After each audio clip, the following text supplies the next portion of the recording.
how many should you have done on Newton? Well, Newton, you should do all the ones that are, the number varies depending on the chapter, but you should do all the ones that are relevant to the material for the test. And so if we take a look at Newton, let's see.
Gases here, we have atomic structure, ions, isotope, molecular structure formula, naming the mole per gram per mole, mass percent, empirical formulas, molecular formulas. Did I finish molecular formulas?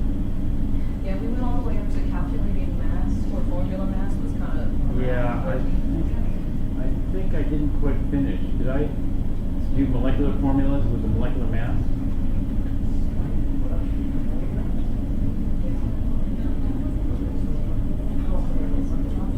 You look at your notes. I did nicotine, and did we do the molecular formula for nicotine?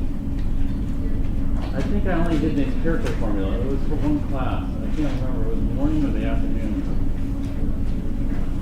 I think it was the afternoon. I only made it to empirical formula. We stopped at the empirical formula. Is that correct?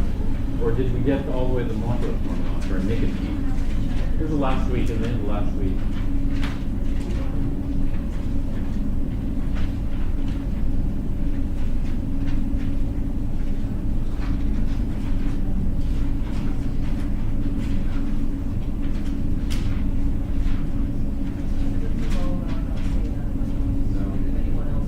What did I leave off with the formula for nicotine? Yes.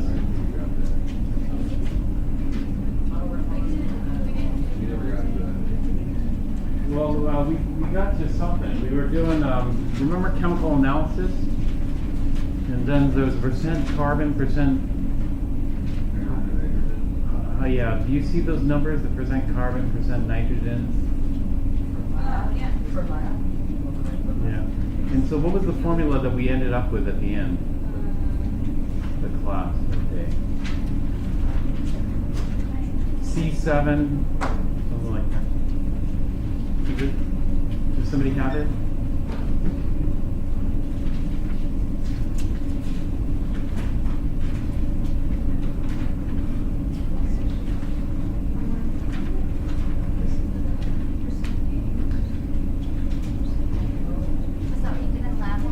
Yeah, what I did on lab. 5, 7, 10. Okay. Yeah, you know what? I didn't finish that problem on Thursday, so I need to finish that one. That's good.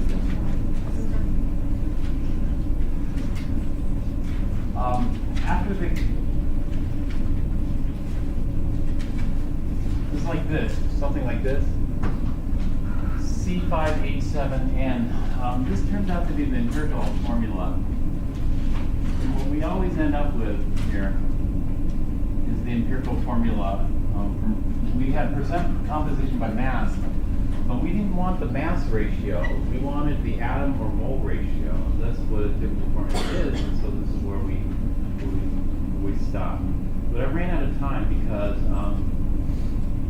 if this is a molecular, stop here. Okay, we stop here if this is a lattice structure.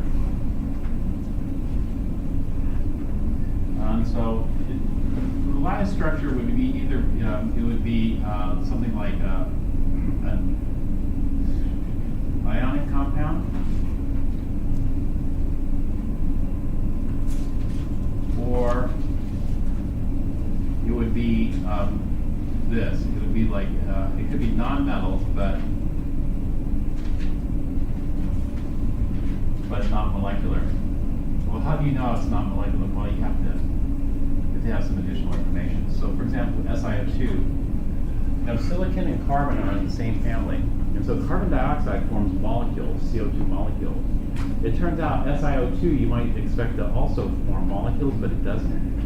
SiO2 actually forms quartz, a lattice structure. How do you know? Well, if you use some properties, you can tell the difference. For example, CO2 is a gas, quartz is a solid. CO2 has a very low melting point, quartz has a very high melting point. You know, little clues that give you. So we stop here, but if it's molecular, then we need to continue.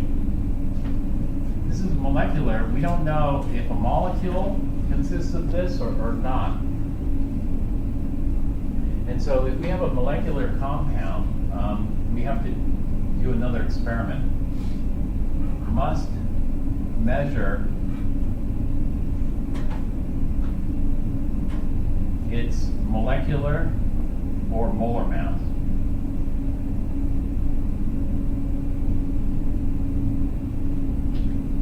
How do you measure the mass of a molecule? Do you know how molecules and atoms are weighed? 6.02 Well, that's Avogadro's number, and so that's very important because that's the difference. You know, molecular and molar mass are numerically the same. Molecular mass just has different units. Molecular is the number of U per molecule. Molar mass is the number of grams per 6.022 times 10 to the 23rd molecules or per mole molecule. And it turns out the numbers are the same because of the definition of the mole. And the mole and the definition of the U, atomic mass unit. But how are molecules weighed? Or how are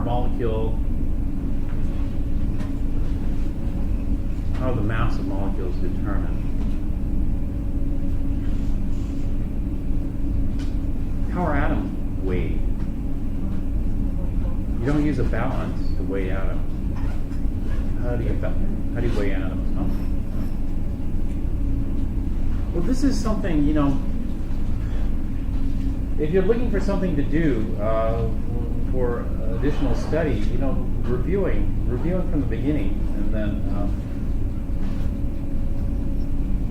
is always a good idea. You know, just review from the beginning and then try to kind of memorize all the material. That's one thing you could do.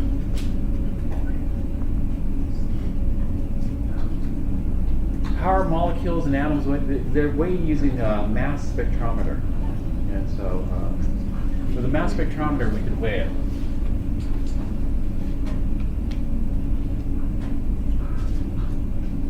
There are other techniques, though, too. You don't need to have a $50,000 or $100,000 mass spectrometer. There are ways you can do this with less money. So, I'm sorry? Theoretical versus experimental? Well, this is just strictly experimental. Theoretical, in order to know theoretical, we need to know what the formula is. But we don't know what the formula is. Yeah, so if we knew what the formula is, we could just go ahead and figure out its theoretical mass. And so since we don't know what the formula is, you know, the molecular formula. So for example, here, just to give you an idea, empirical formula is often abbreviated EF, or empirical formula. Empirical formula is HO. But the molecular formula might be H2O, and so the molecule, hydrogen peroxide, or the compound hydrogen peroxide, would have an empirical formula HO, but that would be half an H2O2 molecule. And if you have half an H2O2 molecule, it's not going to behave like hydrogen peroxide. And so we know that the molecular formula is actually twice that of the empirical unit. And so we need to know how much the molecule weighs. And it's easy because the empirical unit, you know, oxygen's 1600, hydrogen's 101, so it's 1701. And so the empirical unit weighs 1701 U. But if we were to weigh a single molecule of this does not weigh 1701 U. The single molecule of this weighs 34.02 U. And so if we were to weigh molecules of this, it would come out to 34 U. Right? And so we know that the empirical unit and the molecular unit aren't the same thing. And so what we do is we weigh this. How much is the empirical unit weigh? Well, the empirical unit here weighs 5 times 1201, which is going to be 6005. 7 times 101, which is going to be 707. And 1401, which is 1401. So that's 8, 13, 11, 81, 13. And so 1 unit of C5H7N weighs 8113U. And so this means if we weighed a single molecule, nicotine, and it weighs 81U, then we know that the empirical formula and the molecular formula are the same thing. And the empirical unit and the molecular unit are the same thing. And so what we need to do is we need to weigh this. And so what we'll have to do is we'll have to do a mass spectrometry experiment. And so from a mass spectrometer, we get some additional data. And what we get is we get a molecular mass or a molar mass. We'll just do a molar mass because they're numerically the same. The molar mass comes out to, actually I don't have the number with me right now, but I'll just tell you what it is.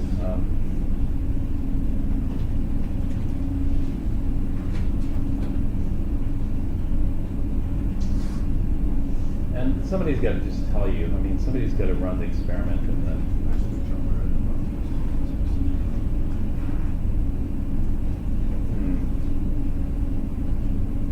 It's not working.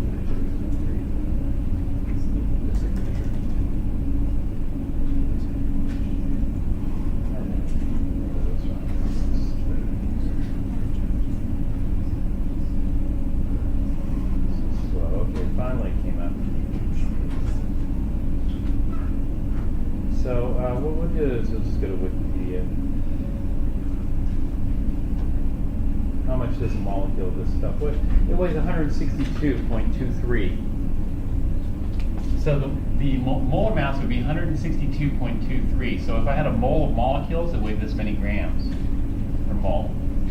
The molecular mass is the mass for a single molecule. The single molecule would weigh 162.23 U on average per molecule. So it doesn't matter, molar mass or molecular mass is numerically the same, but what we see is this.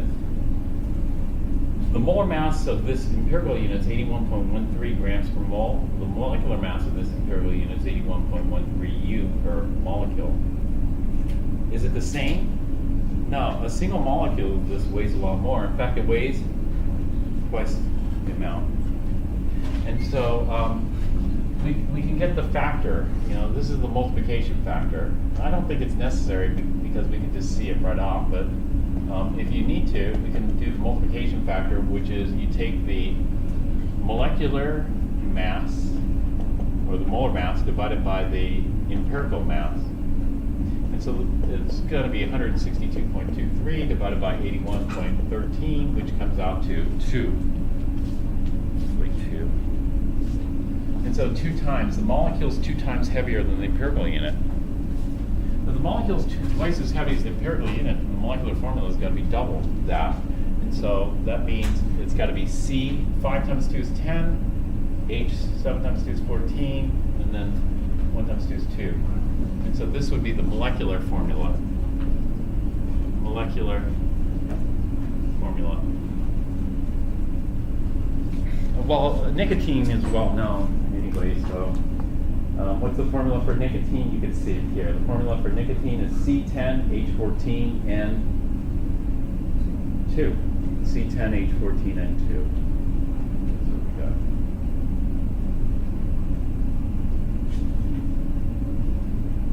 This is what the molecule looks like.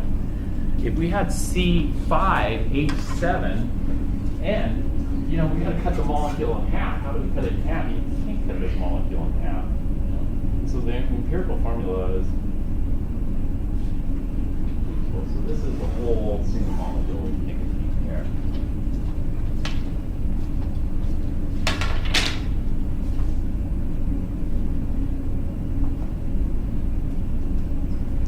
So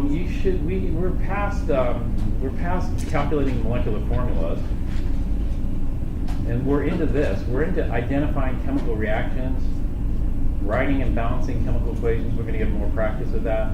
Understanding how to represent a chemical reaction using an equation, classifying chemical reactions. Now, the classification scheme that the book uses is totally different than the classification scheme I use. Which is totally different than the classification of the book is pretty simple. How many types of reactions does the book have? 4. Combination, decomposition, single replacement, and double replacement. Congratulations. Thanks. Is that comprehensive? That list? No. And so, well, our book has more, actually. If you go to the PowerPoint, let's go to chapter 9. That was chapter 8, right? Chapter 8, we're going to go to chapter 9 and look at how many types of reactions does chapter 9 have.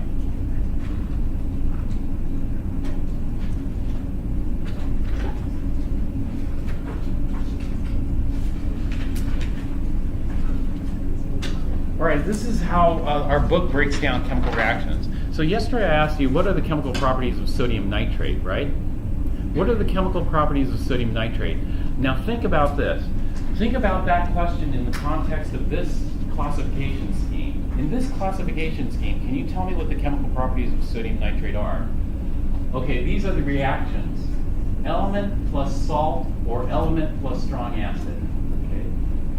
2 salts or salt plus strong acid or salt plus hydroxide base. Strong acid plus hydroxide base. Weak acid plus hydroxide base. Strong acid plus salt of weak acid. Strong acid plus carbonate or hydrogen carbonate. Strong acid plus sulfite or hydrogen sulfite. Ammonium salt plus hydroxide base. And so now we have an additional 1, 2, 3, 4, 5, 6, 7, 8 more types of chemical reactions. And so sodium nitrate, what are you going to place it in this? Sodium nitrate's a salt, right? Ionic compounds are salt unless they're an acid. And so, well, I guess you could say sodium nitrate plus an element, or sodium nitrate plus another salt gets me this 2 salts. Or I could do a salt plus hydroxide base, sodium nitrate plus hydroxide base. Or does this classification scheme, is this user friendly? But some people prefer this. I can't understand why people prefer this. This is crazy. This is crazy because not only that, this is a limited list. This list is not comprehensive by any means. This is like a select list of common reactions. And so this is the classic think inside the box. This is, if you want to, you can memorize these and think inside the box. But what we're trying to do is we're trying to think, in a bigger box or think outside the box. It's too confining to think inside this kind of box. To me, it's just too restrictive, and don't really like it. And I don't think it's very useful to memorize these at all. At all. That's a lot of memorization. And not only that, since you're missing a lot of stuff, you have to memorize exceptions, and you have to memorize what you're missing. Do you know what you're missing? Well, you better figure out what you're missing. And you're missing a lot of stuff because these are only the hydroxide bases. Are there more stronger bases than hydroxide? Yeah. Are there others? Well, anyway. So I'm just trying to,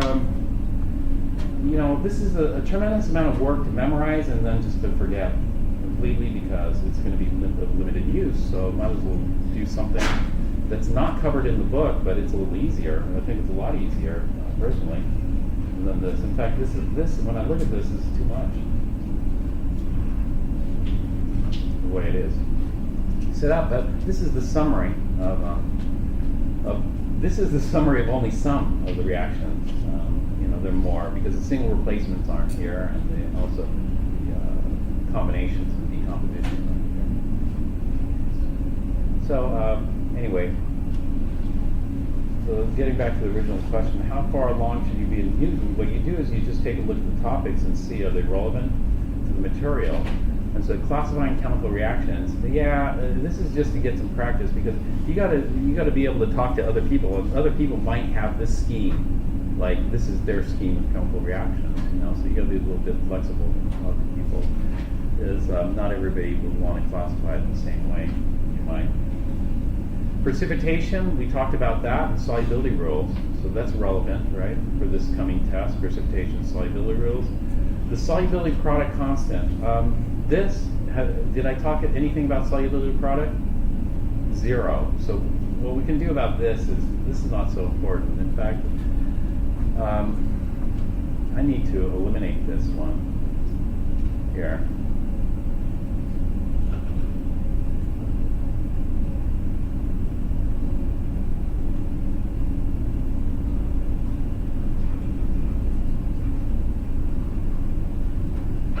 Not everything matches perfectly, with what I'm talking about or with the book. But, some people were asking, well, this isn't so well aligned with what we're talking about, but this is worth a heck of a lot of points. I made this worth 20% of your grade. This should be easy points here, I think. So I wouldn't necessarily complain about this. I would just do it. Because it is easy. It should be easy points. Of course, if you don't do it, it's easy points lost because it is a big chunk of your grade. If you don't do this homework, you're going to have a hard time overall, with your overall percentage. So everything is going to be accounted for at the end of the semester, or are you accounting for? No, I'm accounting. What I did was for the last test, because I have the data, so I took a snapshot to see, who completed what before the last test. So that. But then I was thinking, in the past, the way Newton's set up is it's either all or nothing. And so I was thinking, okay, if you do it late, I still want you to do it. But the way Newton does it is it'll give you 0 points. Anything late is worth nothing. And so I thought, I don't want to do that. And so this is why I didn't change the date. You have until the end of the semester, as long as you can get it done before the final, I'll give you points for it.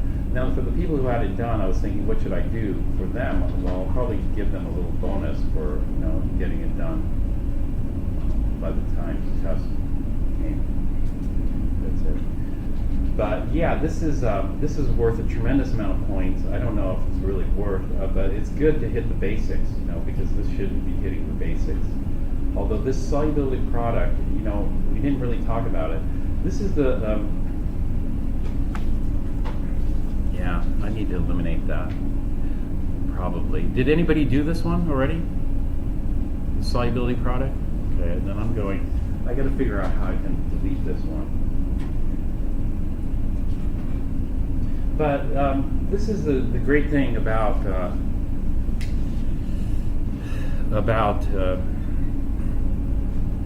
coming to class. And I know a lot of people think, well, they can just study from the book. And I mentioned this before, but I used to study from the book as well. But I quickly gave that up because when the books got to 1,000 pages long, and you had to cover it in 10 weeks, there's no way. No way you're going to do 1,000 pages of reading in 10 weeks. Not. For literature, yes. Sometimes they'll assign 1,000 pages of reading for literature in 10 weeks. That's okay. But 1,000 pages of science? No. It's not going to happen.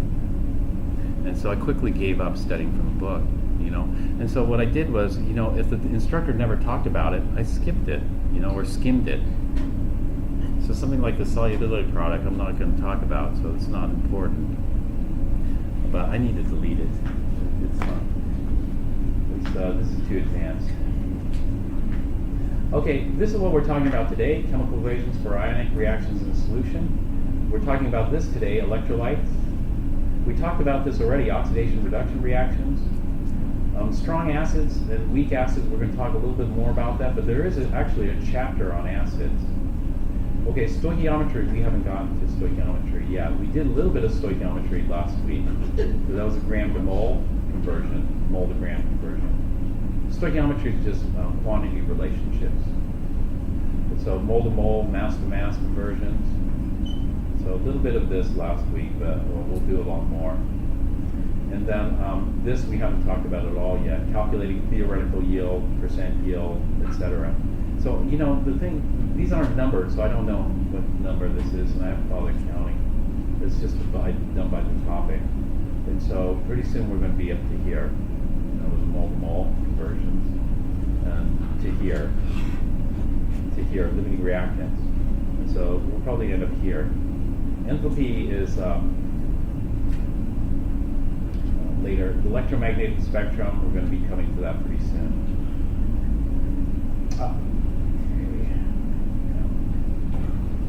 You said it was limiting one again?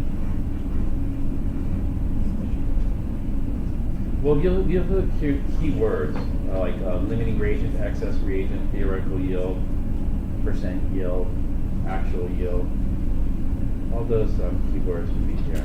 Identifying the limiting reactant, theoretical yield, percent yield. These are all topics of stoichiometry. We haven't hit that, the proper stoichiometry. There's a chapter devoted entirely to stoichiometry. We haven't gotten there yet. I'll tell you what chapter that is.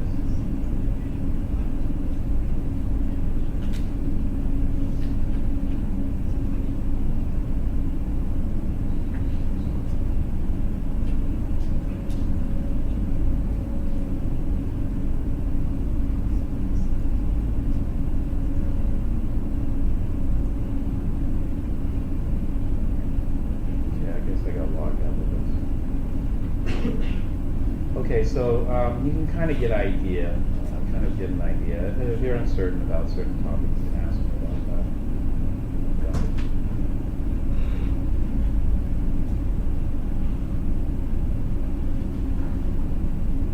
Okay, are there any other questions? It's common that for the after reactants for the products are usually carbon dioxide and water. For combustion. That's Yeah. common. No, it depends on what you burn. If you only burn hydrocarbons and alcohols and Sugars, yeah. Yeah. Oh, but the question was about reactants. Reactants are on the, what you're reacting together. It's a reaction mixture. Reactants. And the products are what you form. So the question is are the products commonly CO2 and water? CO2 and water is like if you burn this, no. You're going to form CO2 and water. The CO2 is from the carbon. The hydrogen will yield water, in combination with oxygen. But the nitrogen is not. And so what you get is this. Usually when we burn stuff, like nitrogen-containing compounds like this, we form NOx. Have you heard of NOx? NOx depends on how completely you combust nitrogen. Nitrogen is hard to combust sometimes, it's hard to burn. And so we can form various NOx's, like N2O. N2O would be NO 1/2. That's the ratio. NO this would be nitrous oxide, this would be nitric oxide. NO2, nitrogen dioxide. We form various oxides of nitrogen. This is, producing chemical reactions isn't so easy. Let me ask you this. Did I already ask you this? I want to burn methane, but instead of forming CO2, I want to form carbon monoxide. Tell me how I should burn it to form carbon monoxide instead of CO2. Well, you'll probably cut down the amount of air, but let's say I don't want any CO2. Is that possible? But then, I don't want soot. I don't want any soot. I just want carbon monoxide. I'm trying to do some studies with carbon monoxide. I want to maximize the yield of carbon monoxide. Tell me how I should burn it. Well, the problem with chemical reactions is there's so many variables. You change this, you change that, and you alter the product that you form. And so this is why, when you burn, where does NOx come from? NOx comes from burning air in gasoline engines. Air contains nitrogen. If you burn nitrogen, nitrogen's hard to burn, but if you burn nitrogen, you're going to form NOx, NOx, which are various oxides of nitrogen. These different pollutants. And since the conditions are different, we form mixtures rather than one pure compound. The same thing that happens with CO2. We can form soot, we can form carbon monoxide, we can form carbon dioxide. Under complete oxidation, we'd form CO2. We're going to form water, and under complete oxidation for nitrogen, we get nitrogen in the plus. What's the complete oxidation means? Complete stripping of electrons. So if we completely strip nitrogen, not of all of its electrons, but the electrons that it can react with, how many electrons can nitrogen lose? Is willing to lose? 5. And so we would go all the way up to nitrogen 5. Have you seen nitrogen 5 in plus 5 state before? Yeah, for example, nitrate. Nitrate is nitrogen in the plus 5. It's not so happy being in the plus 5. Nitrogen is plus 5. Here we could do it. This would be NO. One trick to do is to drop this down like this. If we drop the plus 5 over here, this is like cross multiplication or finding the least common denominator or whatever else. We get N2O5. What's the oxidation state of nitrogen here? The charge on nitrogen here. Plus 5. Plus 5. And so this would be complete combustion of nitrogen. We should form N2O5. Does that make sense? No? Yes? Someone?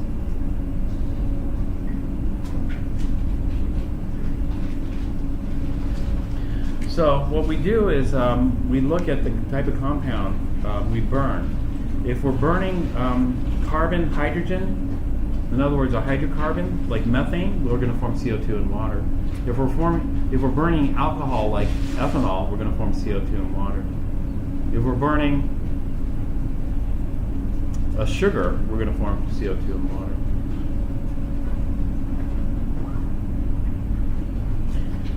Okay. Any other questions? Will there be a study guide given for this test, or should it just be what chapter specifically we should be looking What chapters? Just the chapters from, we're on chapter 9 now, so wherever we end up with. Chapter 9. So,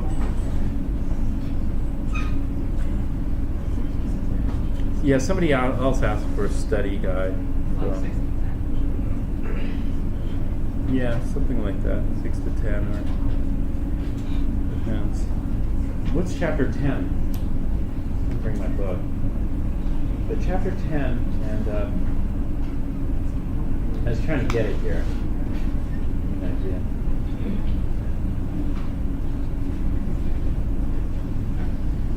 What's his name?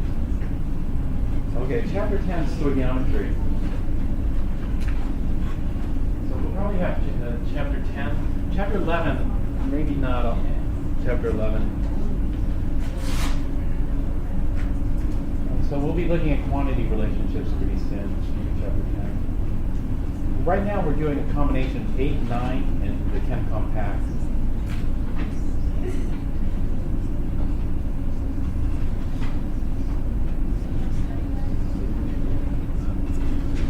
So for the next upcoming exam, the study guide this time? Study guide as in For example, when you gave us that paper, the action plan. the old exam. Yeah, I'll give you the copy of the old exam. But the study guides, last time I said this, instead of study guides, can you do these learning objectives? These learning objectives I kind of skipped over. You can read it, it's kind of long. Like, so for example, let's take a look at the learning objectives for chapter 9 here. Distinguish between strong electrolytes, weak electrolytes, and non-electrolytes. We haven't talked about that, but that's going to be one of the objectives. And you distinguish between them. Given the formula of an ionic compound, write the formulas of the ions present when it is dissolved in water. You need to do that. So there are certain learning objectives we can go through here. There are four pages of learning objectives through here. These are all pretty good. So this is pretty comprehensive.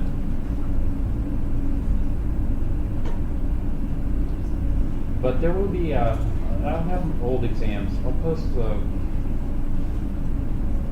2 more old exams there. Over the summer I did it different. Since the summer is so short, I started with chemical reactions over the summer. I had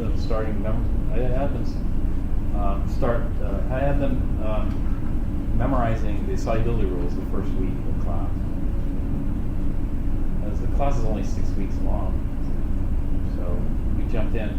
So they were memorizing ions, the names of ions, and nomenclature, and the solubility rules the first week.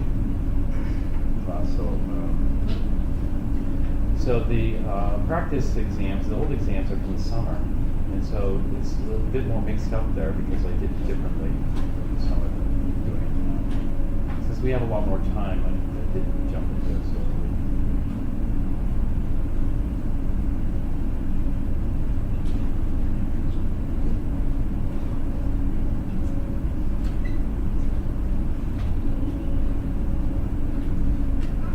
So hopefully that serves enough. I mean, you can always get a feel for how important that particular learning objective is by how much time I spent on that particular learning objective. And so if it's a learning objective that I didn't spend much time on, then you don't have to spend much time on that particular learning objective. If it's a learning objective that I spent a lot of time on, then you should spend a lot more time. So you can bias your study that way. It's a much more effective use of your time. When I used to study from the book, I treated each learning objective, each topic in the book equally. It's a waste of time, total waste of time, because there's not enough time to do that. So that was one of the other reasons why I didn't have a smooth transition. Did I tell you when I transferred to UCLA? Yeah, it wasn't that easy because it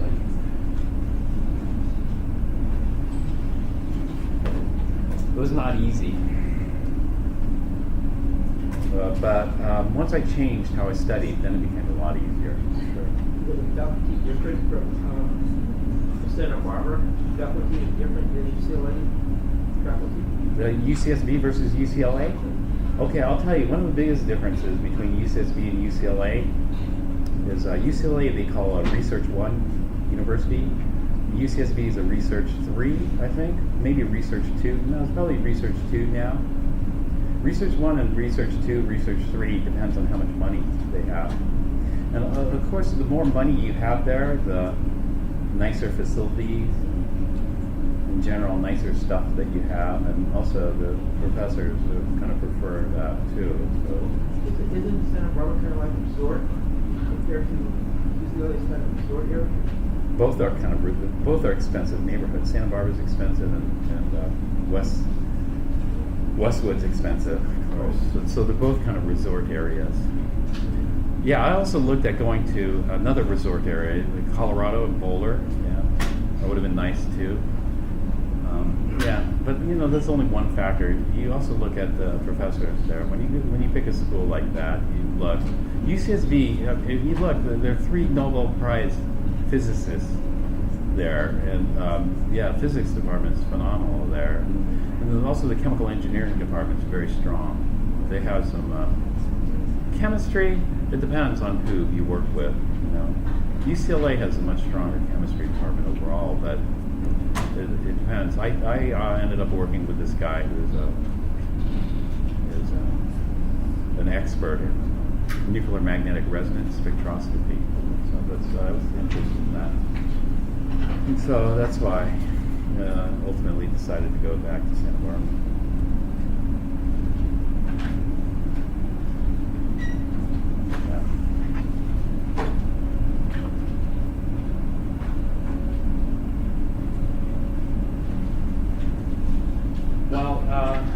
talk about these reactions. So we're going to look at the reactions in more detail. So what we wanted to do first was we wanted to get a general feel for how things react. You know, for example, ammonium nitrate or sodium nitrate or whatever chemical we're looking at.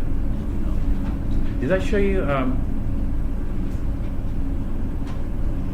Did I show you ammonium perchlorate? The plant in Nevada? No, I didn't show you the plant in Nevada. What do you guys think of this chemical? There's a plant in Nevada near Las Vegas that makes this.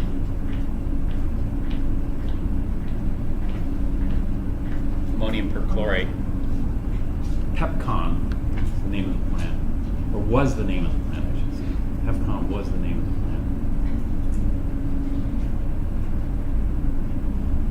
Tell me, what do you think of that chemical?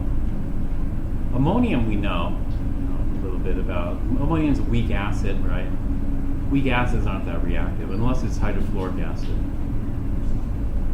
But hydrofluoric acid is reactive because of its metathesis properties. Does ammonium have any metathesis properties? No, ammonium is totally unreactive metathesis. Ammonium salts are all soluble, so it's unreactive. It's a weak acid, so it's a weak acid. Not very reactive. Weak acids aren't very reactive. But what about its redox properties? Well, it's not even on the redox chart, is it? But ammonium is one of those ones you should know, because ammonium is, did we talk about this yesterday?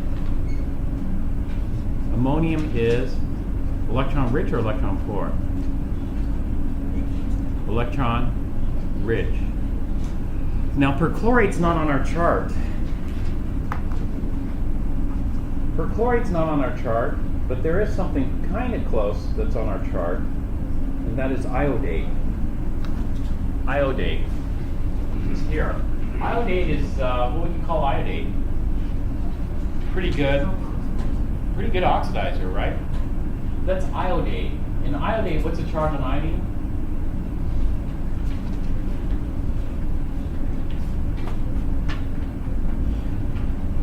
So this is why we want to know.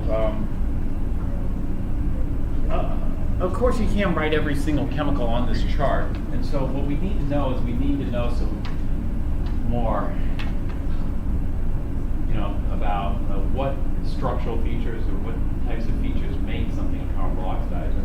What makes something a powerful oxidizer is the want electrons. Now, two iodates can take 10 electrons, so each iodate is taking one iodine is taking 5 electrons. And what's the charge on iodine here? Plus 5. Now, if we had per iodate would be IO4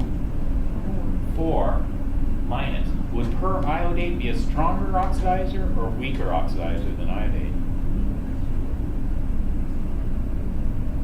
Well, if this were 4, the charge is the same. If this were 4, what would the charge on iodine be? Plus 7. So plus iodine in the plus 7 versus iodine in the plus 5, which one wants electrons more? Electrons being negative, a plus 7 or a plus 5?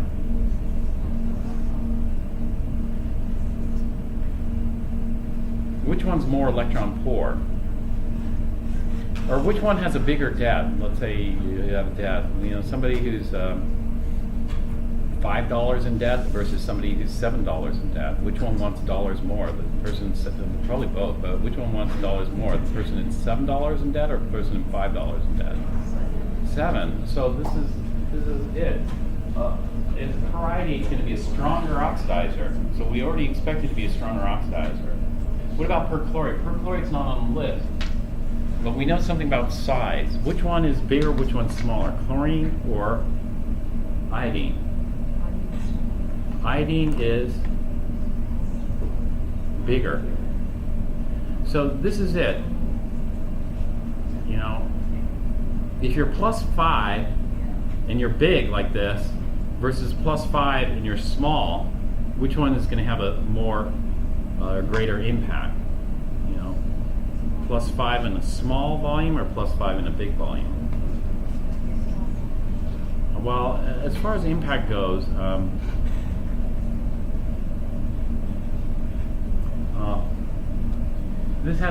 this goes way back to Coulomb's law. In Coulomb's law, I talked about something called charge density. You guys remember that?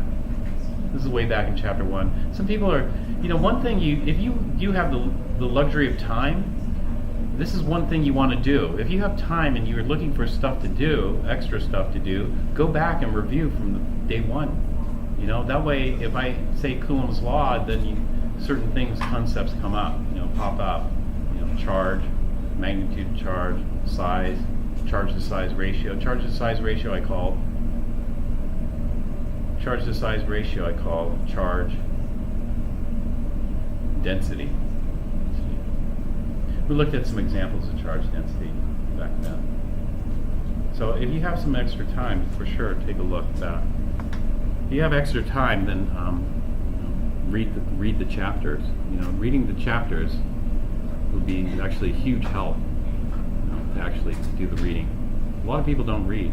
I know that. It's obvious that a lot of people don't read the chapters, and you'll be steps ahead of a lot of people.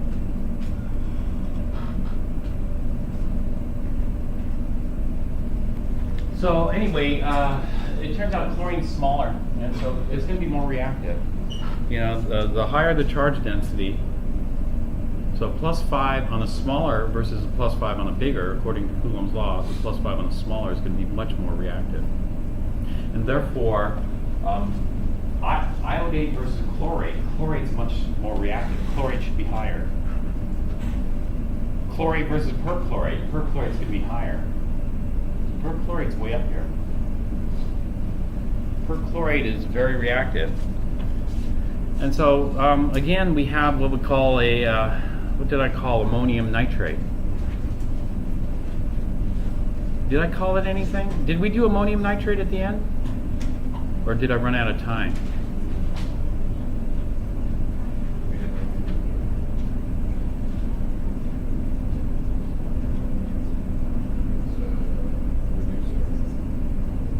Yeah, ammonium has a reducer and oxidizer in the same compound. That's different than sodium nitrate. Sodium nitrate is a lot safer as long as you don't mix it. Ammonium nitrate is very dangerous. How about ammonium perchlorate?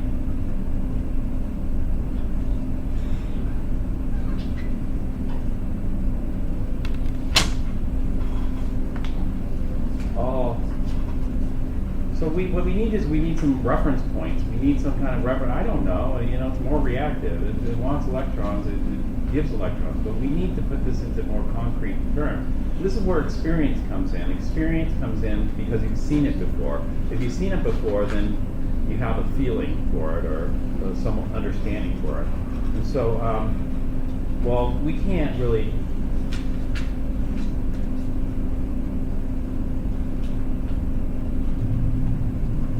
That's not the one I want. The one I want.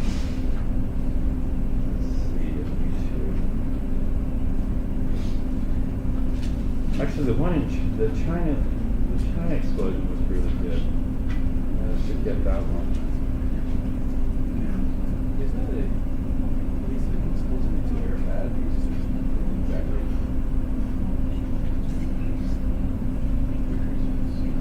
Rick said the police Well, anyway,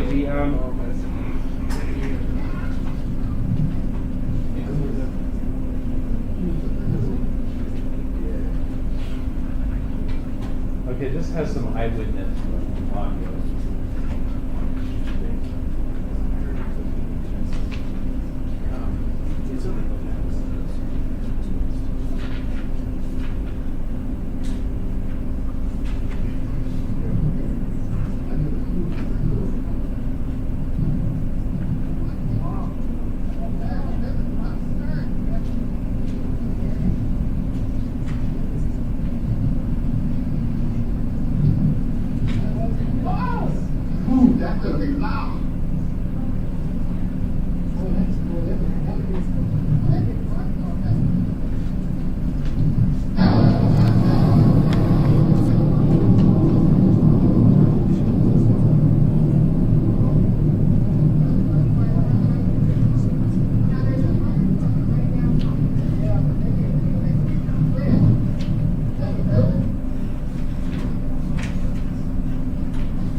talking about explosions, conflagrations. But anyway, yeah, 2 people were killed in that. That's it? That's it. Oh, well, they evacuated it. It was on fire. Isn't there another one in Texas? Yeah, there was another one in Texas. Texas City. Yeah, it was actually here. There's another huge explosion in Texas. In Texas City, of all places too.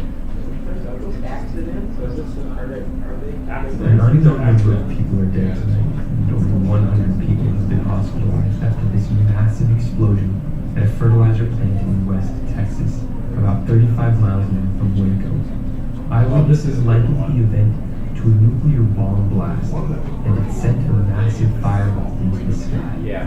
The explosion registered a 2.1 on the Richter scale, instantly leveled dozens of houses in the area, and shook others as far away as 50 miles. Officials are evacuating parts of the town, as the plant contained 54,000 pounds of the chemical anhydrous ammonia, a pungent... What do you know about ammonia? You shouldn't breathe it in. Ammonia, well, it's a weak base, so weak bases are unreactive. Right?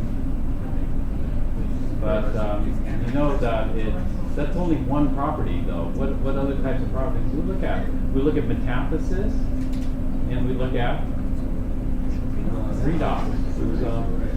Well, what about the redox properties of ammonia? It's electron rich. So as long as you don't mix it with anything that's electron poor, you're okay. It's safe. No problem. No problem. gas with suffocating fumes. When exposed to humans, it can cause severe burns if it combines with water in the body, and exposure to high concentrations They can didn't lead to know death. that? This tragic Causing event explosion? has They seen didn't know that? massive... What? They didn't know that? They know this. But it exploded, right? They know this, but sometimes accidents happen. These guys know. I think they know. Yes, They sir. should. They should. Yeah. If you're in the fire department, you know. You don't do, like, for example, if you have a metal fire, you don't spray water on metal fires. If you have a metal fire, you don't use CO2. On metal fires, using CO2 would be like fanning the flames of metal fire. Certain things because why? Because CO2 is electron poor, metals are electron rich, and then you're going to get a reaction. Except CO2 is not terribly poor. CO2 is still somewhat stable, but metals are terribly electron rich, so you can get a reaction. Like water, sodium, metal, and water. So they knew better. They knew better. Supposedly. Yeah, I don't know exactly the whole sequence of events. It's just an accident, a terrible accident that happened. It's the same thing with Pepcon. You have a fire and things can quickly spiral out of control. The one in China was crazy. I think that was what was the chemical in China? Does anybody know that one? We could just take a look at that one. That one was amazing. I couldn't believe the magnitude of that explosion. Did you guys see this already? All right. This is mind blowing. And so I was wondering what the chemical was, and then once they said it, then it made total sense. How they stored it. And this one, I think that basically they're trying to save money and bypass certain safety protocols. Holy shit! Fuck yeah, I'm videoing it. That's guys. You go away right there. That's right, squid.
you have the bone still in your body when I was kind you're next to a wall.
Started watching more explosions.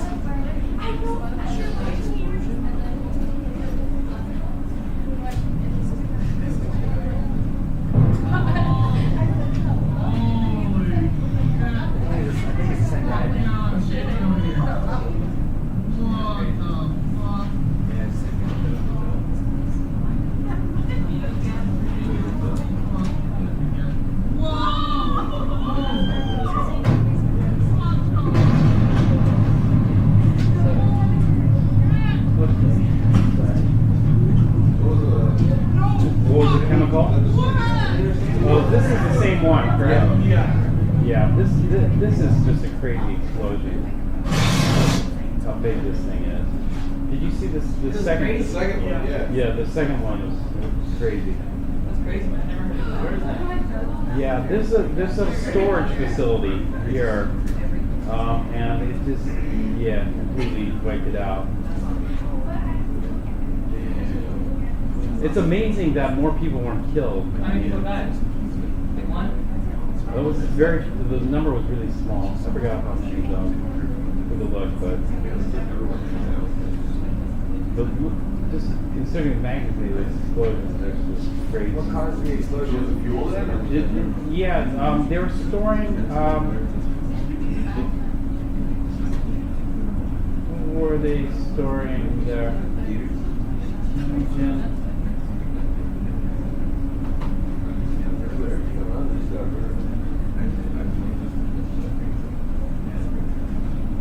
So yeah, you can see the aftermath of it. Wait, so how long before it exploded? 173 people were killed. I think that was the. But you'd think it'd be a lot more. 800 tons of ammonium nitrate. Why do you have so much of it together? That's not 8 missing and 700 tons of 97 non-fatal injuries. The problem is that if it gets too hot, then just react to itself when they get too hot. yeah, if it gets too hot, it reacts with itself because you have the what you call the fuel, which is the reducer, and the oxidizer, which is nitrate. Yeah, fertilizer to get nitrogen into soil. That's it. They use that in Oklahoma City, right?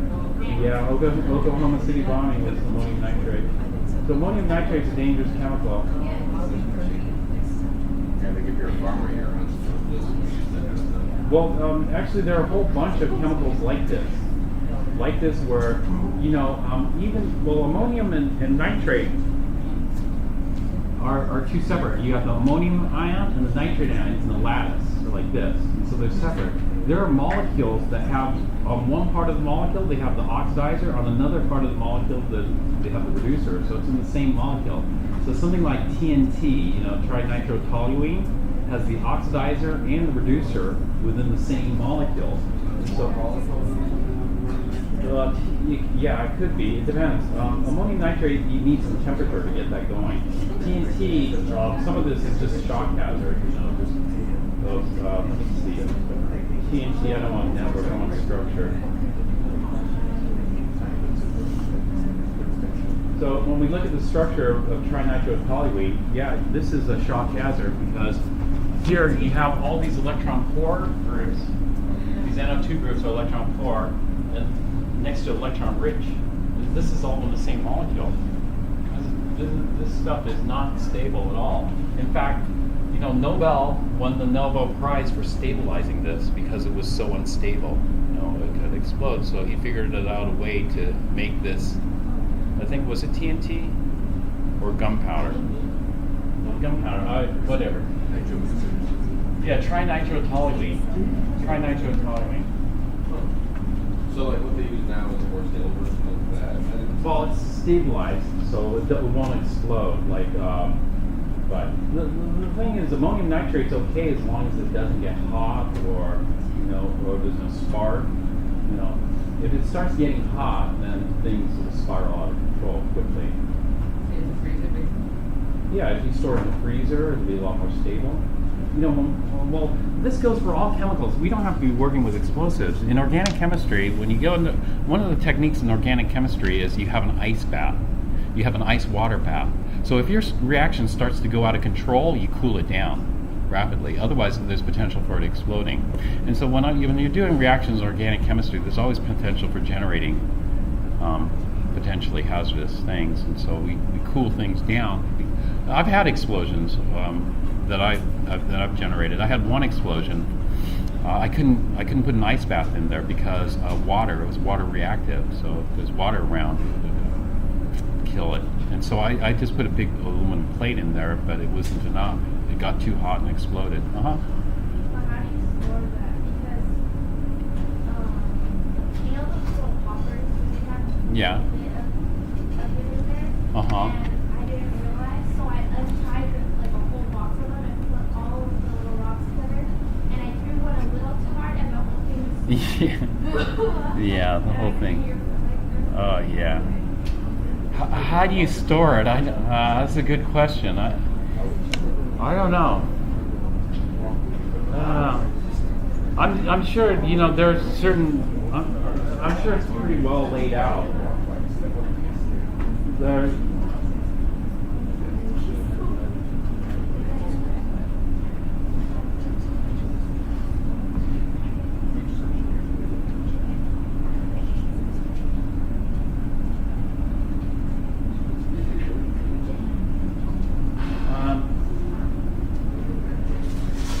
See what will set this off.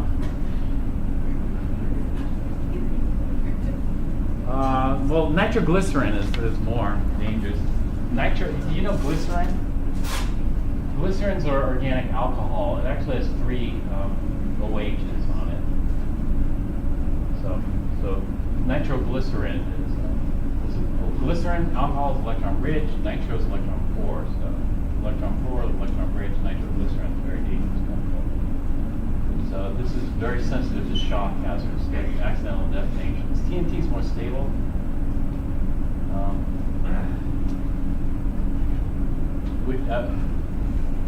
TNT melts far below the temperature at which it will spontaneously detonate, allowing it to be poured or safely combined with other explosives. TNT neither absorbs nor dissolves in water, which allows it to be used in wet environments. To detonate, TNT must be triggered by pressure wave.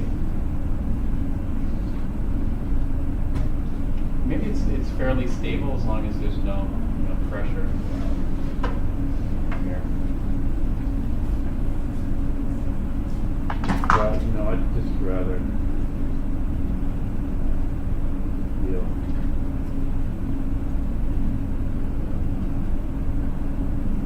And so what we need to do is we don't want to make have any accidental explosions. So we just got to pay attention to what we're mixing together. So we don't want to mix electron-rich species with electron-poor species. We could have an unintentional explosion. But it doesn't have to be a purpose-made explosive. This is what happened. For example, did I tell you about University of Hawaii? No. The University of Hawaii was one of the latest universities. So researcher, she's a biologist. So a biologist, maybe you're not this familiar, but she's generating some hydrogen. And hydrogen you got to be very careful with because hydrogen is electron rich or electron poor.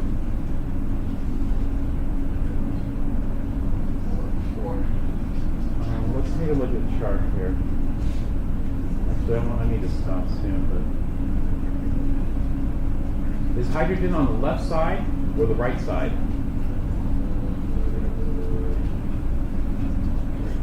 On the right side. And that makes it electron rich or electron poor? What is the most electron rich species on this? Lithium. So hydrogen's pretty electron rich, like lead, like the metals here. It's group 1. Hydrogen is group 1. So it's electron rich like this. Well, actually, there's an explosion in the lab, and it partially, it caused so much damage to her arm that they had to amputate her arm. And so that just happened last year, I think, or the year before. So it's not what you want. If you're a biology researcher, you don't want to have an explosion which results in your arm being amputated off. I'm sure she's not happy about that. You know, nobody. How could you be? Anybody? But fortunately, she wasn't killed because lots of people have been killed by explosions. So she survived that explosion. My friend of mine blew off his thumb. Happened at UCSB. No.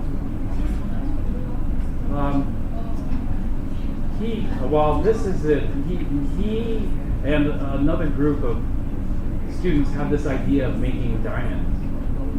Did I tell you about this? They wanted to make diamonds. And so they started studying, well, they need to generate pressure. Well, how can you generate pressure? Well, they wanted to shape charges to make an implosion to generate enough pressure to convert graphite into diamond. Just a single explosion. Just a single explosion. And so what they were doing is they were making explosives, and then they were bringing it down to the beach, and then they had a little container filled with graphite, they'd wrap it with explosives, and then detonate it on the beach at UCSB out there. Well, he was making some lead azide in lab, which is a detonator, and it blew up in his hand and severed his thumb. It was hanging by skin, but it was still there. And then after that, the FBI came in, and this was actually before all the Homeland Security stuff, but they treated him like a domestic terrorist. They were thinking he was making explosives in low government buildings. Get rich, But in reality, he was trying to get rich, right? Making synthetic diamonds. So did they succeed then? Or were they just What's that? They ever succeed? No, they never succeeded. They kept trying and trying, but never succeeded. And it turns out, they could have made it easier the other way. More time. Yeah. Did the knives reattach some of it, or just like? Yeah, no, they reattached it. So he was lucky.